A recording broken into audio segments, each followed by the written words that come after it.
बाबा थोड़ा मार।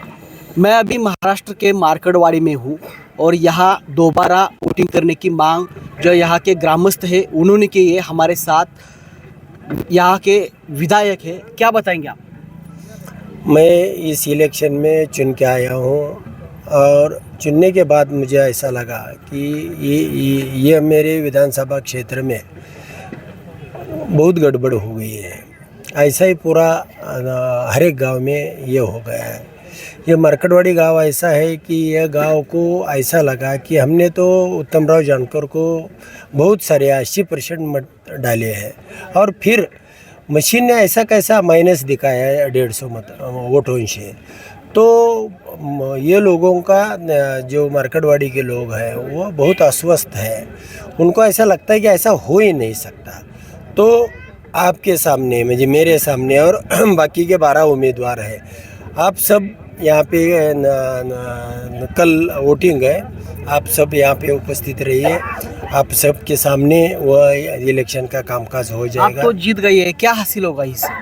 नहीं, मेरे से तो कुछ नहीं होगा, लेकिन यह जो पूरा महाराष्ट्र में और मेरे भी कार्य क्षेत्र में अगर और 7,000 वोट उनको होता तो मैं गिर जाता, हारता।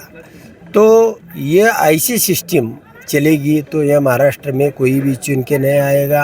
अराजकता आएगी, संविधान नहीं रहेगा, लोकशाही नहीं रहेगी और ये राज्य में हो गया। आपने कहा था कि यहाँ का जो चुनाव क्षेत्र है, यहाँ लाडली बहना जो योजना है उसका अंडर करंट था। नहीं, कुछ भी नहीं। मैंने बाद में जब आप आए थे तो मैंने उसकी आंकड़ेवारी देखी नहीं थी। देखने के बाद मुझे पता चला कि ऐसा कुछ भी नहीं होगा। 2-4 हज़ार का डिफरेंस है, नहीं ऐसा नहीं, लेकिन तो भी इतना डिफरेंस नहीं आता। मोहिते पाटिल और हम साथ में एकजुट के मिलके यह इलेक्शन लड़े थे और ये तालुके में तो कभी ऐसा हो ही नहीं सकता। बड़ी तादाद में यहाँ पुलिस है, कल क्या होगा? चुनाव होगे या नहीं होगी? 100% चुनाव तो होगा। कुछ भी उन्होंने गोलियां भी चलाई तो भी यहाँ पे इलेक्शन हो जाएगा। यहाँ के वोटर है, हम उनसे बात करते हैं, क्या बताएंगे आप? First of all, I would like to tell you that this is a democratic country, and in democracy, everybody has the right to vote.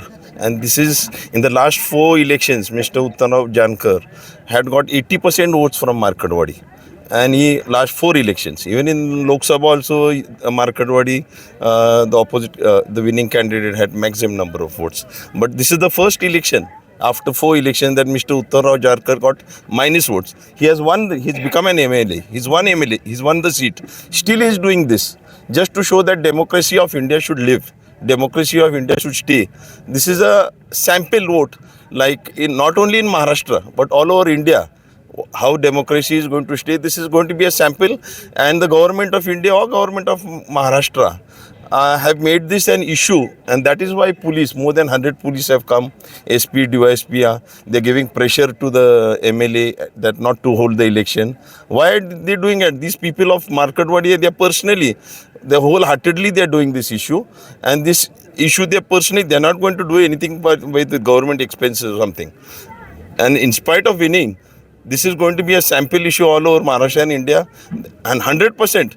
This is going to be a very good issue tomorrow, and I would like to tell the government of India and government, collector, Prant Tahsildar to let the people of Markadwadi vote tomorrow, and if they don't allow us the vote, and as the MLA Mr. Jankar Sahib said, even though if the police does action, people are going to ready to vote and they are ready to take the cases. हमारे साथ यहाँ के सरपंच हैं, क्या बताएंगे आप? हमारे गांव में पिछले 30 साल से जानकर साहब के पीछे और मोहिते पाटिल साहब गट के पीछे हमारा पूरा गांव पिछले 30 साल से है। इसलिए हमारे गांव में ऐसा लगा कि इतना मत अपोजिट साइड में कैसे गया, इसलिए हम गांव ने सब मिलके ऐसा ठहराव किया है कि मतदान कल 100% हम करेंगे। मतदान होगा ही होगा, कुछ भी हो गया तो हम मतदान करेंगे ही करेंगे। आज तक के लिए मैं नितिन शिंदे, मार्कड़वाड़ी।